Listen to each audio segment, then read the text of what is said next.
मेरी ना एक दोस्त है जो बुरे वक्त पर मेरे साथ हमेशा रही है। तो उसके लिए था कि कैसे तुम सब कुछ जान लेती हो, कैसे मुझे संभाल लेती हो, क्या पहनना है, कहाँ जाना है, क्या सही है, कौन गलत है, कैसे मुझे हर चीज से बचा लेती हो। तुम हो तो समंदर से जिंदगी भी ठहरी हुई लगती है। इस दुनिया के 4 लोगों से मुझे फर्क नहीं पड़ता जब तू मेरे साथ होती है। ऐसे ही किसी के लिए मैं गिड़गिड़ा नहीं सकती, किसी और की मोहब्बत के लिए मैं खुद को नीचे गिरा नहीं सकती। कितना कुछ सिखाया है तुमने, कितना कुछ बताया है तुमने।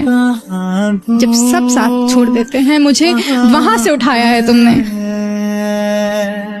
तुम्हें शुक्रिया तो बोल नहीं सकती, तुम्हें शुक्रिया तो बोल नहीं सकती, इसलिए गले लगा लिया करती हूँ। जब भी हद से ज्यादा याद आती हो तुम्हें मिलने बुला लिया करती हूँ।